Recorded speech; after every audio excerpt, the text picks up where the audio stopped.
ஆமேன். அல்லேலூயா. இந்த நாளிலே தானியேல் தீர்க்க தரிசன புத்தகம் 8ஆம் மற்றும் 9ஆம் அதிகாரங்களை தியானிக்கிறோம். 8ஆம் அதிகாரம் மற்றும் 9ஆம் அதிகாரம். 8ஆம் அதிகாரத்தை நான் ஒரு ஸ்டோரி சொல்ற மாதிரி சொல்றேன். கற்பனையிலே இதை நினைத்து கொள்ளுங்கள். இது தானியேலுக்கு வந்த ஒரு கனவு. தானியேல் கண்ட தரிசனம். தானியேலாகி எனக்கு முதலில் காண்பிக்கப்பட்ட தரிசனத்துக்கு பின்பு ராஜாவாகிய பெல்ஷாத்சார் ராஜபாரம் பண்ணின 3ஆம் வருஷத்திலே வேறொரு தரிசனம் எனக்கு காண்பிக்கப்பட்டது. உங்களுக்கு ஞாபகம் இருக்கா? மேனே மேனே தெக்கேல் உபார்சின். இது யாரு? பெல்ஷாத்சார். 5ஆம் அதிகாரத்திலே அவன் செத்துட்டான். ஆனா அவன் அரசாண்ட 3ஆம் வருஷத்துல. அப்போ ரிவைண்ட் பண்ணி பார்க்கணும். ஃபர்ஸ்ட் இது எங்க பிரச்சனைனா, இந்த புத்தகம் இப்போ திடீர்னு கனவு சீனுக்கு போவாங்க. ஒரு நாடகம் போயினே இருக்குதா, டக்குன்னு ஒருத்தர் அப்படியே மேல பார்த்தோன்னு அப்படியே ஒரு வட்டம் ஓடும், அப்படியே அங்க நினைப்பாங்க பிளாஷ்பேக் அது இது. ஏன்னா பெல்ஷாத்சார் செத்துட்டானே 4ஆம் அதிகாரத்திலேயே. இப்ப நம்ம எத்தனாவது அதிகாரத்துல இருக்கிறோம்? 8ஆம் அதிகாரத்துல இருக்கிறோம். 8ஆம் அதிகாரத்துல பெல்ஷாத்சார் அரசாண்ட சொல்லுங்க 3ஆம் வருஷம். அப்போ தானியேல் கனவு முன்னால பெல்ஷாத்சார் இங்க மறிச்சான். இந்த 8ஆம் அதிகாரம் இங்க, அத இங்க தியானிச்சுக்கிறோம். ஃபர்ஸ்ட் புரிஞ்சுச்சா? இத புரிஞ்சுக்கலன்னா ஒண்ணுமே புரியாது. 4ஆம் அதிகாரத்திலே பெல்ஷாத்சார் செத்துட்டான். ஆமா தானே? மேனே தெக்கேல் உபார்சின் அப்பவே செத்துட்டான். ஆனா அவன் அரசாண்ட 3ஆம் வருஷத்துல இது சம்பவிக்கிறது. அப்படின்னா முதல் 6 அதிகாரம் மற்றவங்க கண்ட தரிசனத்தை தானியேல் எழுதிட்டு, இவன் கண்ட தரிசனத்தை 7ஆம் அதிகாரத்தில் தொடங்குகிறான். ஆனா அந்த காலம் அவங்க இருந்தப்பவே 3ஆம் அதிகாரத்திலேயே இது பேக்ட்ராப். இதை புரிந்து கொள்ள வேண்டும். நானு கண்ட இந்த தரிசனத்துல நான் சூசான் அரண்மனையிலே இருக்கிறேன். தானியேல் இந்த தரிசனத்தை எங்க கண்டான்? கொஞ்சம் யோசனை பண்ணி பாருங்க. பாபிலோனுக்கு அடிமையா கொண்டு போகப்பட்டான். சூசான் அரண்மனையில. சூசான் அரண்மனைன்னதும் நமக்கு ஞாபகம் வர்றது யாரு? எஸ்தர். எஸ்தர் அம்மா. நமக்கு ஞாபகம் வர்றது யாரு? வஸ்தி ஸ்தானத்திலிருந்து தள்ளப்பட்டு அவளுடைய ராணியாக யார் மாறினது? எஸ்தர். அந்த அரண்மனையில தானியேல் இருக்கிறதாக கனவு காண்கிறான். ஆனா இந்த கனவு பாபிலோனை குறித்தும் அல்ல, சூசான் அரண்மனை குறித்தும் அல்ல. இந்த கனவு எருசலேமை குறித்து. நான் என் கண்களை ஏறெடுத்து பார்த்தேன். கற்பனை பண்ணுங்க, 2 கொம்புகளை உடைய ஒரு செம்மறி ஆடு. எது? ஒரு ஆட்டுக்கடான்குது இல்ல? நான் அங்க ஆட்டுக்கடான்குது, இவரு செம்மறி ஆடுன்றாரு. அப்படின்னா நான் படிச்சுட்டு வந்து நிக்கிறேன், நீங்க இப்பதான் படிக்கிறீங்க. ஓகே, 4 வசனம் பின்னால பார்த்தீங்கன்னா, இந்த செம்மறி ஆடு அதுக்கு 2 கொம்புகள் இருந்தது, உயரமான கொம்புகள். அவைகளில் ஒன்று மற்றதை பார்க்கிலும் உயர்ந்திருந்தது. ஒரு 2 கொம்பு, ரொம்ப 2ம் உயரம். உயரத்துல ஒண்ணு ரொம்ப உயரம். இந்த ரொம்ப உயரமாக்குறது தானியேல் பார்த்து கொண்டிருக்கும் போதே வளருகிறது, உயரமாயிடுச்சு. அந்த ஆட்டுக்கடா மேற்குக்கும் வடக்கும் தெற்கும் பாய்கிறதா இருந்த, சும்மா இல்லாத அப்படியே பாயுது, சீறி பாயுது, முட்டை போகுது.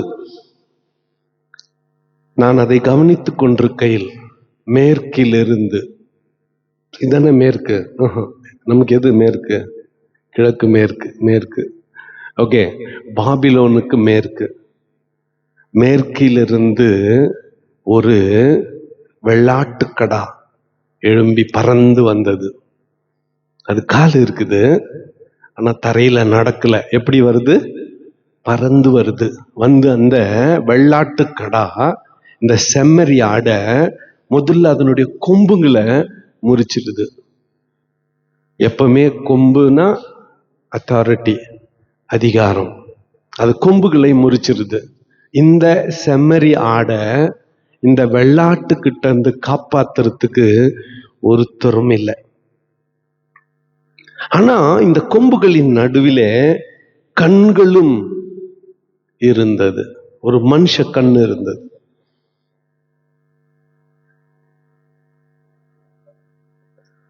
நான் ஆற்றங்கரையிலே நிற்கிறேன். இந்த பறந்து வந்த இந்த ஆடு, அந்த இந்த வெள்ளாடு அந்த செம்மறி ஆட்டு கடாவை முழுவதுமாக அழித்து போட்டது. இப்போ இந்த வெள்ளாட்டு கடா அப்படின்னா பறந்து வந்துச்சே, அது மிகவும் வல்லமை கொண்டது, பலம் கொண்டது. எந்த அளவுக்குன்னா அதனுடைய கொம்பு வான பரியந்தம் எட்டினது. அந்த கொம்பு போய் ஆண்டவருடைய சமூகத்துல, சேனைகளின் கர்த்தருடைய சமூகத்துல பலி செலுத்தாதபடி அந்த பலியையே நிறுத்தி போட்டுருச்சு. அந்த பலியையே நிறுத்தி போட்டுச்சு. வானத்தினுடைய சேனை, இந்த கொம்பு போய் வானத்தின் நட்சத்திரங்கள் சிலவற்றை பூமி மேல உழ வச்சுச்சு. நட்சத்திரம் பூமியில விழுந்தா பூமி அதிர்ச்சி ஏற்பட்டுச்சு, பேரழிவு ஏற்பட்டுச்சு. சேனையினுடைய அதிபதியின் பரியந்தம் தன்னை உயர்த்தினது இந்த கொம்பு. அன்றாட பலியை நீக்கிடுச்சு. அவருடைய பரிசுத்த ஸ்தலம் தள்ளுண்டு போயிடுச்சு. பாதகத்தின் நிமித்தம் அன்றாட பலியோட கூட சேனையும் அதற்கு ஒப்பு கொடுக்கப்பட்டது. அது சத்தியத்தை தரையிலே தள்ளிற்று. அது கிரியை செய்து அனுகூலம் அடைந்தது. பரிசுத்தவானாகிய ஒருவன் பேச கேட்டேன். அப்பொழுது வேறொருவன் பேசினவனை கேட்கிறான். அன்றாட பலியை குறித்தும் பாழ்கடிப்பை உண்டாக்கும் பாதகத்தை குறித்தும் பரிசுத்த தலமும் சேனையும் மிதிப்பட ஒப்பு கொடுக்கப்படுவதை குறித்தும் உண்டான தரிசனம் எதுவரைக்கும் இருக்கும், இது எவ்வளவு நாளைக்கு இருக்கும் என்று கேட்டபோது அவன் என்னை நோக்கி 2300 ராப்பகல் இருக்கும், பின்பு பரிசுத்த ஸ்தலம் சுத்திகரிக்கப்படும் என்றான். இது தானியேல் கண்ட கனவு. இந்த கனவை கண்டா யாரால நிம்மதியா இருக்க முடியும்? யோசித்து பாருங்க. நீங்க படுத்துக்கிறீங்க, ஒரு ஆடு வருது, அது செம்மறி ஆடு, உயரமான கொம்பு, ஒரு 100 அடி உயரமான கொம்புக்குதுன்னு நினைச்சுக்கோங்களேன். உங்க கண்ணு பார்த்துக்கிறப்ப இன்னொரு கொம்பு வளருது, என்ன ஆகும்? நம்ம பெட்டெல்லாம் ஈரமாயிடும். நீங்க எப்படியோ நம்ம ஃபீல்ட் அவுட் ஆயிடும். சரி, இது பார்த்து கொண்டு இருக்கும் போதே இன்னொரு வெள்ளாடு வருது. வெள்ளாடு அதுக்கும் அதே மாதிரி கொம்பு. அந்த கொம்பும் இந்த செம்மறி ஆட்டை அடிச்சு சாவடிச்சுட்டு வான பரியந்தம் எற்ற கொம்பு அதுக்குது. அது போய் நட்சத்திரத்தையே ஆட்டி கிட தள்ளுதுன்னா யாரால இத புரிஞ்சுக்க முடியும்? யாரால இத? தானியேல் சிக்காயிட்டான். தானியேலுக்கு நோவு வந்துருச்சு.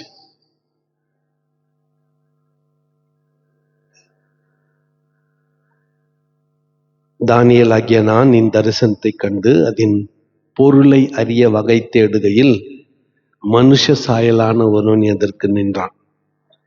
காபிரியேலே, இவனுக்கு தரிசனத்தை விளங்க பண்ணென்று ஊலாயின் மத்தியிலே கூப்பிட்டு சொல்லுகிற ஒரு மனுஷ சத்தத்தை கேட்டேன்.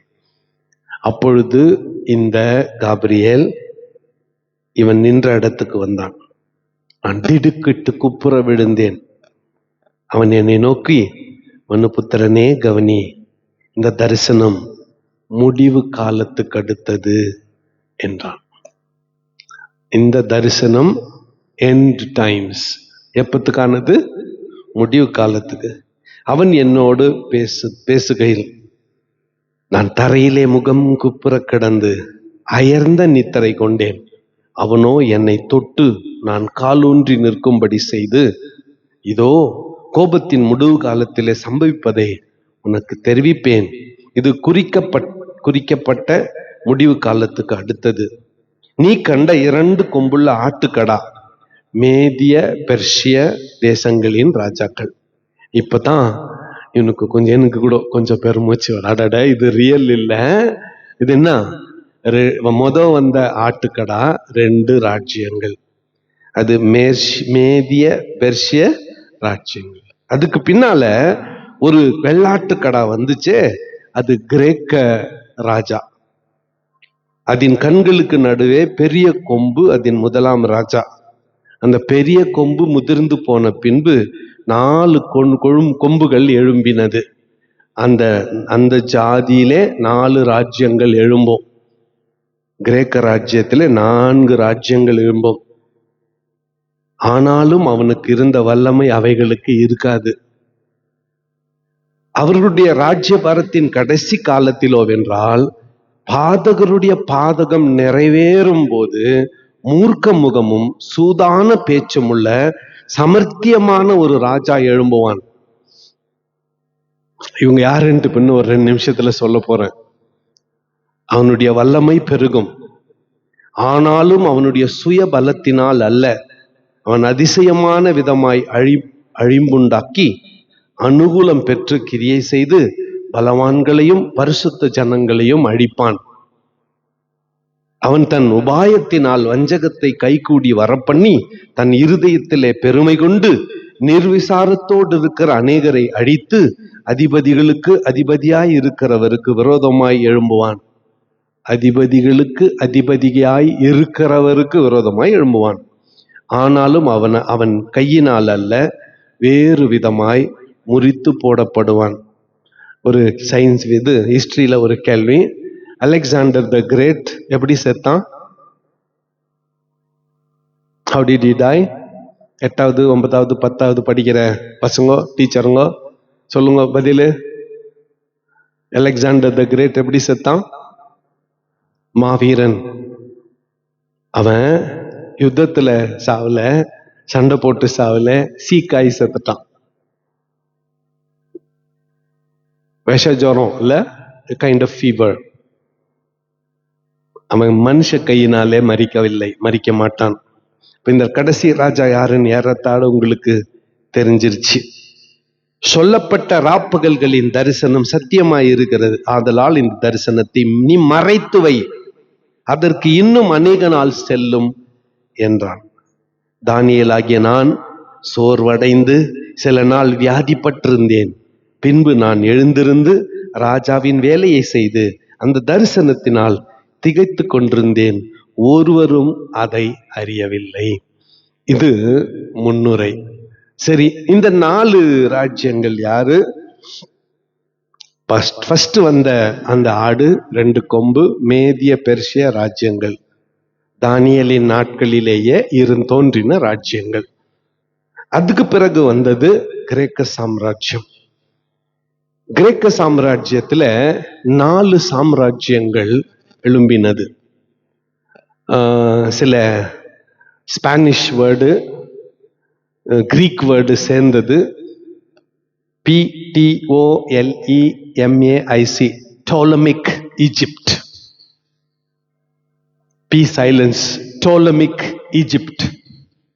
2வது செலுசிட் மெசபடோனியா. 3வது சென்ட்ரல் ஏசியா. 4வது அனாட்டோலிக் அண்ட் ஆன்டிஜோனிக் மெக்கதோனியா. இந்த 4 சாம்ராஜ்யங்கள் தோன்றினது. அந்த 4 சாம்ராஜ்யங்கள் பெயர் குறிக்கப்படல. ஆனா கிரேக்க சாம்ராஜ்யத்தில் தோன்றின 4 சாம்ராஜ்யங்கள் இவைகள் தான். இந்த 4க்கு பிறகு ஒரு டெம்பரரி கிங், அவன் பேரு கான்ஸ்டன்டைன் II. யாரு? Constantine II. இவன் தந்திரசாலி. அவனை குறித்து இங்க தான் தானியேல் சொல்லியிருக்கார்.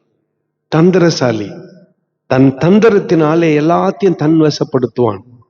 கொடூரமானவன். ஆனா பேசுறப்போ அப்படியே நரி மாதிரி பேசுவான். பயங்கர கொடூரக்காரன். ஆனா பேசுறப்ப எப்படி பேசுவான்? வெள்ளமாட்டம் பேசுவான். புரியுதா? வெள்ளமாட்டம்னா என்ன? இன்னைக்கே பேசுவான். நம்மளுக்கு அப்படிப்பட்ட ஆளுங்க தான் பிடிக்கும். ஆமா தானே? ஆமா, அவங்க தான் பிடிக்கும் நம்மளுக்கு. ஆனா இவன் இப்படி தோன்றி இருக்கிற நேரத்துல கடைசியா தோன்றக்கூடியது அலெக்சாண்டர் த கிரேட். அலெக்சாண்டர் மகா சக்கரவர்த்தி. அவன் உலகத்தையே தன் வசப்படுத்தினான். கிட்டத்தட்ட ஒரு 30 வருஷத்துக்கெல்லாம் அவன் கையினால் சாவல.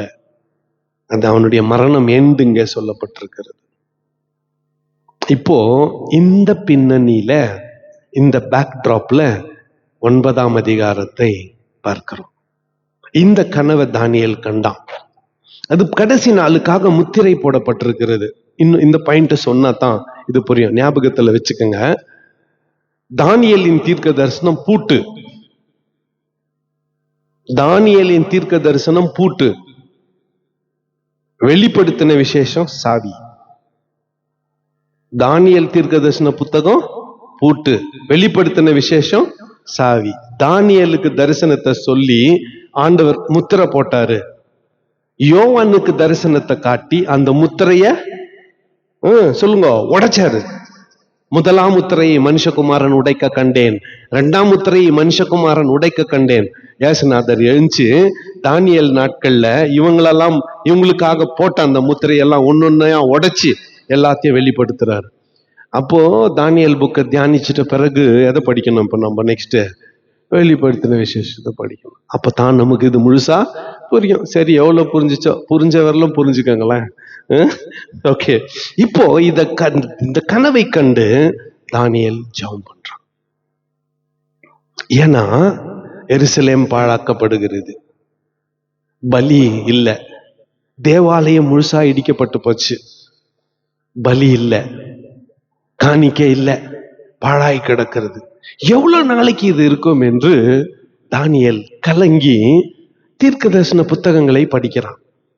படிச்சா அவனுக்கு எரேமியா தீர்க்க தரிசன புத்தகத்தின் வாயிலாக அவனுக்கு ஒரு காரியம் விளங்குகிறது. 70 ஆண்டுகள், 70 வருஷம் செல்லும் மட்டும். இதுல ஒரு கணக்கு வேற. இதுல இந்த 9ஆம் அதிகாரத்துல, 8ஆம் அதிகாரத்துல ஒரே ஒரு 2300 ராப்பகல் செல்லும் வரைக்கும் ஒவ்வொருத்தரும் இதுக்கு ஒரு விளக்கம் கொடுக்கறாங்க. நான் ஒரு விளக்கமும் கொடுக்க போறதில்லை. காரணம் என்னன்னா, இது முத்திரிக்கப்பட்டது. இது உவமையா இருக்கலாம், வருஷங்களா இருக்கலாம், மாதங்களா இருக்கலாம், வாரங்களா இருக்கலாம், நாட்களா இருக்கலாம், நமக்கு தெரியாது. Because it is sealed. ஆனா வெளிப்படுத்தின விசேஷத்துல நம்ம பதில் சொல்லலாம். ஏன்னா அங்க என்ன ஆயிடுச்சு? அது ஓபன் ஆயிடுச்சு. ஆனா இங்க அது என்னவா இருக்கு? சீலா இருக்கு. ஆனா ஒரு கணக்கு, 7 வருஷத்தை நாட்களாக சேர்த்தா 2520. அதுல 40 நாள் தானியேலின் தவக்காலம், உபவாச காலத்தை கழிச்சா 2300 வருகிறது. 7 வருஷத்தை 7ஆல பெருக்குனீங்கன்னா 2520 வருது. இந்த 2520ல 40 கழிச்சா 2300 வருகிறது. நிச்சயமா இது ஒரு கணக்குக்காக. 40 ஏன் கழிக்கணும்னா, தானியேல் ஜெபம் பண்ணி கொண்டிருந்த அந்த நாட்கள், அதை கழிச்சா 2300 வருது. ஒருவேளை ஆண்டவர் தானியேலுக்கு இன்னும் ஒரு 7 வருஷம்ப்பா, அதுல இந்த 40 நாள் போயிடுச்சு, இன்னும் 2300 நாட்கள் இருக்கிறது, அதுக்கு பிறகு மறுபடியுமாக எருசலேம் புதுப்பித்து கட்டப்படும்னு சொல்றாரு. நம்ம தெரியாது. இது ஒரு உங்க பார்வைக்கு வைக்கிறேன், அவ்வளவுதான். இப்போ தானியேலின் ஜெபத்துக்கு வரலாம்.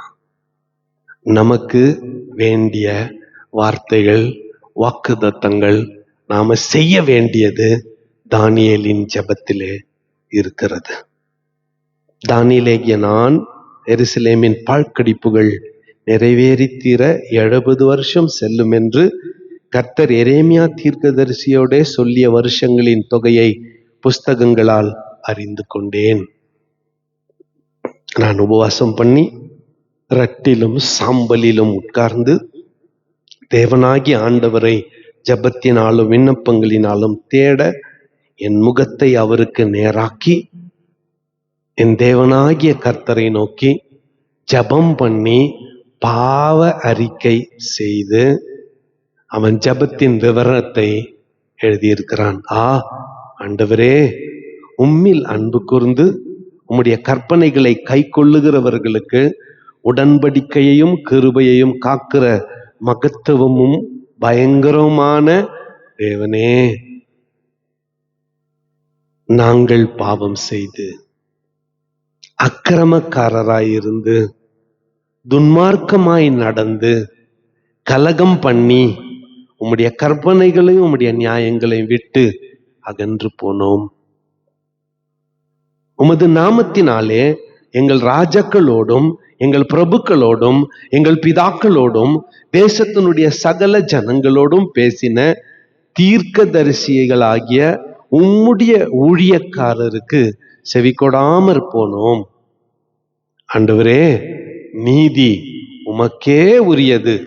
உமக்கு விரோதமாய் செய்த துரோகத்தின் நிமித்தம் உம்மாலே சமீபமும் தூரமுமான எல்லா தேசங்களிலும் துரத்தப்பட்டிருக்கிற யூத மனுஷரும் எருசலேமின் குடிகளும் சகல இஸ்ரவேலரும் ஆகிய நாங்கள் இந்நாள் இருக்கிறபடியே வெட்கம் எங்களுக்கே உரியது. We are ashamed. நாங்கள் வெட்கப்படுகிறோம். அதுக்கு காரணம் நீர் இல்லை, நாங்க தான். ஆண்டவரே, உமக்கு விரோதமாக பாவம் செய்தபடியால் நாங்களும் எங்கள் ராஜாக்களும் எங்கள் பிரபுக்களும் எங்கள் பிதாக்களும் வெட்கத்துக்குரியவர்களானோம். நாங்க வெட்கத்துக்குரியவர்களானோம். அவருக்கு விரோதமாக நாங்கள் கலகம் பண்ணி அவர் தீர்க்கதரிசிகளாகிய தம்முடைய ஊழியக்காரரை கொண்டு எங்களுக்கு முன்பாக வைத்த அவருடைய நியாய பிரமாணங்களின்படி நடக்கத்தக்கதாக நாங்கள் அவருடைய சத்தத்துக்கு செவி கொடாமற் போனோம். இது எங்களுடைய நிலைமை. ஆனாலும் எங்கள் தேவனாகிய ஆண்டவரிடத்தில் இரக்கங்களும் மன்னிப்புகளும் உண்டு. எல்லாம் சேர்ந்து படிக்கலாமா 10ஆம் வசனத்தை?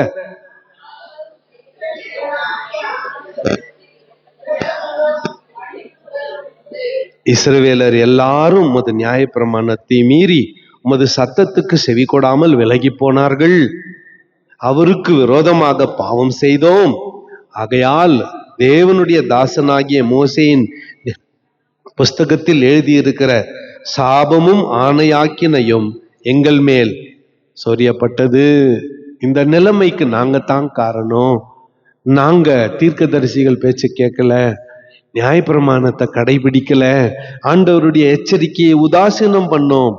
எருசலேமில் சம்பவித்தது போல வானத்தில் கீழ் எங்கும் சம்பவியாது இருக்கிற பெரிய தீங்கை எங்கள் மேல் வர பண்ணினதினால் அவர் எங்களுக்கும் எங்களை நியாயம் தீர்த்த நியாயாதிபதிகளுக்கு விரோதமாக சொல்லி இருந்த தம்முடைய வார்த்தைகளை நிறைவேற்றினார். மோசேயின் நியாயப்பிரமாண புஸ்தகத்தில் எழுதியிருந்தது தான் எங்க வாழ்க்கையில வந்து பலித்தது.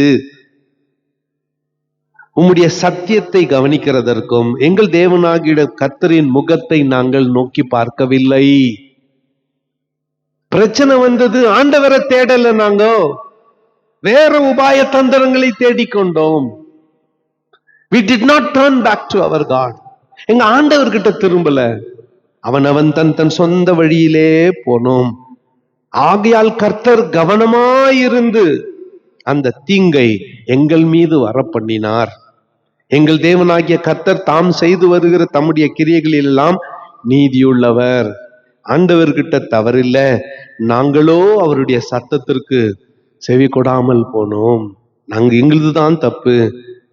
இப்போதும் அது ஜனத்தை பலத்த கையினால் எகிப்து தேசத்திலிருந்து புறப்பட பண்ணி இந்நாள் வரைக்கும் இருக்கிறபடி உமக்கு கீர்த்தியை உண்டாக்கின எங்கள் தேவனாகிய ஆண்டவரே, எகிப்திலிருந்து கானானுக்கு புறப்பட்டத நினைப்பூட்டினா போதும். இதெல்லாம் ஆண்டவருக்கு ஐஸ் வைக்கிறது ஜெபத்துல. ஆமா ஆண்டவரே, எகிப்துல இருந்து கானானை நோக்கி உம்முடைய ஜனங்களை வழி நடத்தினீங்களே, அப்போ எவ்வளவு ஹவு ஃபேமஸ் யூ ஆர், எவ்வளோ ஃபேமஸ் ஆயிட்டீங்க நீங்க. சுத்தி இருக்கிற ராஜ்யங்கள் எல்லாம் கண்டு நடங்கினதே. இப்போதும் எகிப்திலிருந்து நீர் கொண்டு வந்த உம்முடைய ஜனத்தை நோக்கி பாரும். ஆண்டவரே, உம்முடைய சர்வ நீதியின்படியே உமது கோபமும் உம்முடைய உக்கிரமும் உம்முடைய பரிசுத்த பர்வதமாகிய எருசலேம் என்னும் உம்முடைய நகரத்தை விட்டு திரும்பும்படி செய்யும். எருசலேம் மேல இருக்கிற கோவத்தை கொஞ்சம் விட்டுற ஆண்டவரே, எருசலேமுக்கு மேல இருக்கிற கோவத்தை கொஞ்சம் விட்டுருங்க. அது உம்முடைய நகரம் அல்லவா? எங்கள் பாவங்களினாலும் எங்கள் பிதாக்களின் அக்கிரமங்களினாலும் எருசலேமும் உம்முடைய ஜனமாகிய நாங்களும் எங்கள் சுற்றுப்புறத்தார் யாவருக்கும் நிந்தையானோம். நாங்க வேண்டிய பாதகத்தை, வேண்டிய ஆபத்தை அனுபவிச்சிட்டோம். சூரியனுக்கு கீழே இந்த இஸ்ரவேல் குடும்பம் பட்ட கஷ்டம் வேற யாருமே படல. மகா உபத்திரவத்தை நாங்க அனுபவிச்சிட்டோம். இப்போதும் எங்கள் தேவனே, நீர் உமது அடியானுடைய விண்ணப்பத்தை அவனுடைய கெஞ்சுதலையும் கேட்டு பாழாய் கிடக்கிற உம்முடைய பரிசுத்த ஸ்தலத்தின் மேல் ஆண்டவரின் நிமித்தம் உமது முகத்தை பிரகாசிக்க பண்ணும். என் தேவனே, உம்முடைய செவியை சாய்த்து கேட்டறலும், உடைய கண்களை திறந்து எங்கள் பாழிடங்களையும் உமது நாமம் தரிக்கப்பட்டிருக்கிற நகரத்தையும் பார்த்தருளும். நாங்கள் எங்கள் நீதிகளை அல்ல, உம்முடைய மிகுந்த இரக்கங்களையே நம்பி எங்கள் விண்ணப்பங்களை உமக்கு முன்பாக செலுத்துகிறோம். ஜெபத்துல, ஆண்டவரே, நான் இதை பண்ண, நான் அதை பண்ண, நானு உம்முடைய ஊழியத்தை பண்ணுனே, ஆண்டவரே ஜெபம் பண்ணுனே, ஆண்டவரே வீடு சந்திச்சனே, ஆண்டவரே பாஸ்டர்ஸ் மீட்டிங் எல்லாம் நடத்தினே, ஜெபம் பண்ண, எனக்கு என்ன கிடையாது, பாயிண்ட் கிடையாது. பா, உம்மிடத்துல முறையிட என்னிடத்துல ஒன்றும் இல்லை. என்னுடைய நீதியை அல்ல, உம்முடைய இரக்கத்தை நம்பி உம்மிடத்துல வருகிறேன். இதுதான் சரியான ஜெபம். தானியேல் நமக்கு சொல்லி கொடுக்கிற ஜெபம். ஆண்டவர்கிட்ட போயிட்டு நான் இதை பண்ண அதை பண்ண எதையும் சொல்ல வேணாம். ஏன்னா நாம் எதை செய்திருந்தாலும் அதற்கான பலனை கொடுத்தது யாரு? அவர்து.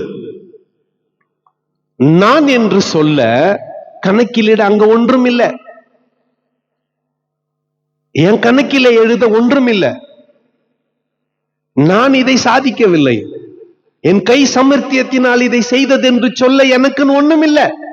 என்ன விட்டுருங்க ஆண்டவரே, என்னுடைய நீதியின்படி அல்ல. என் நீதி எல்லாம் அழுக்கான கந்தை, என் ஞானம் எல்லாம் குப்பை, பாவிகளில் பாவி, பிரதான பாவி நான். ஆனா உம்முடைய இரக்கங்களின்படி என்னை மன்னித்தரலாம்.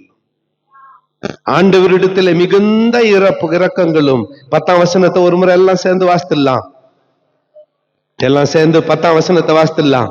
ஆனாலும் எங்கள் தேவனாகிய ஆண்டவரிடத்தில் இரக்கங்களும் மன்னிப்புகளும் உண்டு. இப்ப 19ஆம் வசனத்தை எல்லாம் சேர்ந்து வாசிக்கலாம். ஆண்டவரே கேளும், ஆண்டவரே இருங்க, எல்லாம் எடுத்துக்குங்க.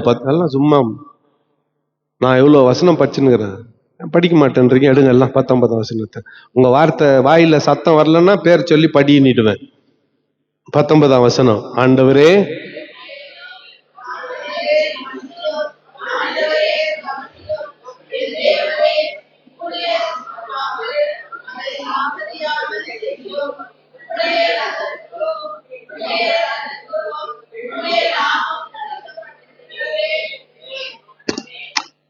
இது ஆச்சரியமான ஒரு காரியம் என்னன்னா, இந்த ஜபத்தை அவன் செய்து, ஜபத்தை இயேசுவின் நாமத்திலே ஜபங்களும் பிதாவே நம்ம ஜபத்தை முடிக்கிறோம் இல்லையா, அப்படி அவன் ஜபம் பண்ண முடியாது. ஏன்னா அப்ப இயேசுநாதர் இன்னும் பிறக்கல. சரியா?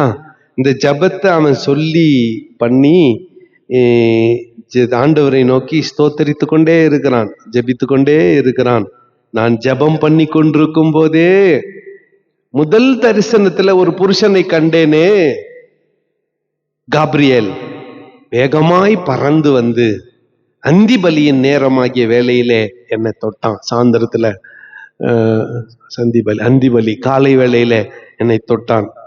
அவன் எனக்கு தெளிவுண்டாக்கி என்னோட பேசி, தானியேலே உனக்கு அறிவை உணர்த்தும்படி இப்போது புறப்பட்டு வந்தேன். தானியேலை குறித்து ஆண்டவர் சொல்லி அனுப்பின வார்த்தையை கேளுங்க. நீ மிகவும் பிரியமானவன், ஆதலால் நீ வேண்டிக் கொள்ள தொடங்கின போதே கட்டளை வெளிப்பட்டது. நான் அதை அறிவிக்க வந்தேன். இப்போதும் சொல்லுகிற வார்த்தையை நீ கவனித்து கேட்டு தரிசனத்தை அறிந்து கொள். மீறுதலை தவிர்க்கிறதற்கும், பாவங்களை தொலைக்கிறதற்கும், அக்கிரமத்தை நிவிர்த்தி பண்ணுகிறதற்கும், நித்திய நீதியை வருவிக்கிறதற்கும், தரிசனத்தையும் தீர்க்க தரிசனத்தையும் முத்திரிக்கிறதற்கும், மகா பரிசுத்தமல்லவரை அபிஷேகம் பண்ணுகிறதற்கும், உன் ஜனத்தின் மேலும் உன் பரிசுத்த நகரத்தின் மேலும் 70 வாரங்கள் செல்லும்படி குறிக்கப்பட்டது. இது 70 வருஷம் இல்ல, 70 வாரம். இந்த 70 வாரம் கணக்கிட்டா 430 ஆண்டுகள், 490 ஆண்டுகள். ஹிஸ்டாரிக்கலி ட்ராக் பண்ணா அப்பதான் மேசியா பிறக்கிறார். இந்த 70 வாரங்கள் என்பது என்ன? வருஷங்கள். இந்த 70 வாரங்கள் என்ன சொல்லுங்க? வருஷங்கள். அந்த எரேமியா தீர்க்கதரிசன புத்தகத்துல குறிக்கப்பட்டிருக்கிறது என்ன? 70 வருஷம். அது லிட்ரல் 70 இயர்ஸ். அது 70 வருஷம். இங்க குறிக்கப்பட்டிருக்கிறது என்ன? 70 வாரம். ஒரு வாரத்துக்கு ஒரு வருஷம். அப்ப 70 வாரம், 70 வாரம்னா 77 வருஷம், 490 வருஷம். தானியேலே, இது மேசியாவின் வருகைக்காக குறிக்கப்பட்டது. அதை குறிச்சு வச்சுக்க. அது முத்திரிக்கப்பட்டது. இப்போதும் நீ அறிந்து உணர்ந்து கொள்ள வேண்டியது என்னவென்றால், எருசலேமை திரும்ப எடுப்பித்து கட்டுகிறதற்கான கட்டளை வெளிப்படுவதுமல் பிரபுவாகிய மேசியா வரும் மட்டும் 7 வாரமும் 62 வாரமும் செல்லும். அவைகளில் வீதிகளும் அலங்கங்களும் மறுபடியும் கட்டப்படும். ஆனாலும் இடுக்கமான காலங்களில் இப்படி ஆகும். இந்த 62 வாரங்களுக்கு பின்பு மேசியா சங்கரிக்கப்படுவார். AD 30. தானியேல் இதுக்கு சொல்லப்பட்டதுக்கும் இயேசுநாதர் சிலுவையிலே அறையப்பட்டதுக்கும் 62 வாரங்கள் செல்லும். AD 30. கிறிஸ்து AD 30ல, கிறிஸ்துவுக்கு பின் 30ஆம் ஆண்டு இயேசு சங்கரிக்கப்படுவார். சங்கரிக்கப்பட்டுட்டார். இப்போ 27ஆம் வசனத்துல அவர் ஒரு வாரம் அளவும் அநேகருக்கு உடன்படிக்கையை உறுதிப்படுத்தி அந்த வாரம் பாதி சென்ற போது பலியையும் காணிக்கையும் ஒழிய பண்ணுவார். இங்கதான் நீயும் நானும் வரோம். அடுத்த 2 நிமிஷம் கொஞ்சம் கவனமா கேளுங்க. 2 நிமிஷம் கவனமா கேளுங்க.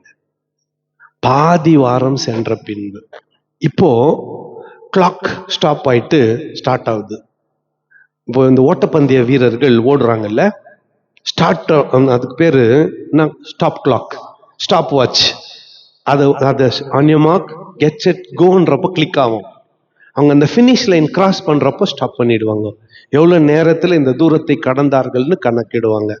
இப்போ இஸ்ரவேலருக்கான ஒரு காலம் வந்துனே இருந்துச்சா. மேல் வீட்டறையில பரிசுத்தாவியானவர் கட்டளையிடப்பட்டாரா. இஸ்ரவேலுக்கான வாட்ச் ஸ்டாப் ஆயிடுச்சு, சபைக்கான வாட்ச் ஸ்டார்ட் ஆயிடுச்சு. சபைக்கான வாட்ச் ஸ்டார்ட் ஆயிடுச்சு. இப்ப இது ஓடினுக்குது. வாட்ச் ஸ்டாப் ஆயிடுச்சுன்றதுக்காக அவங்க இல்லாம இல்ல, அவங்களும் பின்னால ஓடினுக்குறாங்க. சபை ஓடினுக்குது. உபத்திரவ காலம் அந்தி கிறிஸ்துவுக்கும் ஒரு ஒப்பந்தம் சைன் ஆகும். 7 வருஷம் ஒப்பந்தம். அதுல 3.5 வருஷம் அவன் நல்லவன மாதிரி இருப்பான். 3.5 வருஷம் கழிச்ச பின்பு எருசலேம்ல கட்டப்பட போகிற 3வது தேவாலயத்துல தன்னுடைய சிலையை நிறுவ சொல்லுவான், தன்னுடைய படத்தை மாட்ட சொல்லுவான். அப்பொழுது கிளர்ச்சி கிளம்பும். யூதர்கள் ஏற்றுக்கொள்ள மாட்டார்கள். அப்பொழுது சபை எடுத்துக்கொள்ளப்படும். சபை எடுத்துக்கொள்ளப்படுகிற போது தேவ கோபாக்கினை இறங்கி வரும்.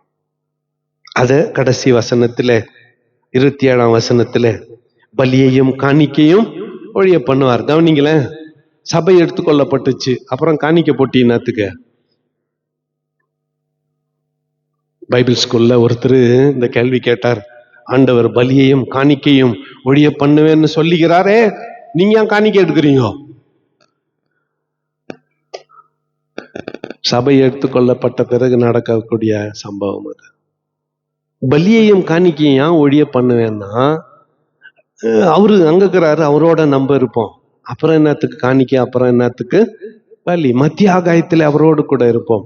3.5 வருஷம் இங்க எருசலேமின் மேல மகா கோபாக்கினை, பாரா அருவருப்பான செட்டைகளோட பாழாக்குகிறவன் வந்து இறங்குவான். அந்தி கிறிஸ்து நிர்ணயிக்கப்பட்டிருக்கிற நிர்மூலம் பாழாக்குகிறவன் மேல் தீரு மட்டும் சொரியும் என்றான். அப்ப அந்த 3.5 வருஷத்தினுடைய முடிவில என்ன நடக்க போகிறது என்கின்றதை அடுத்த வாரத்துல பார்க்க போகிறோம். அந்த கனவுனுடைய நெக்ஸ்ட் பார்ட் அது 10ஆம் அதிகாரத்திலே மறுபடியுமாக 11ஆம் அதிகாரத்துல, இந்த 2 அதிகாரத்துல இவனுடைய அடுத்த கனவு வருகிறது. சரி, எந்த அளவுக்கு உங்களை இன்னைக்கு நான் குழப்பனா எனக்கு தெரியல. சரி, எப்படியோ போட்டு விடுங்க. ஆனா இன்னைக்கு நாம் எடுத்துக்கொள்ள வேண்டியது தானியேலின் ஜெபம். அவன் எப்படி, ஒன்னு சொல்லட்டுமா, தன் வாழ்நாள்ல அநேக பாவங்களை செய்யாதவன் தானியேல்.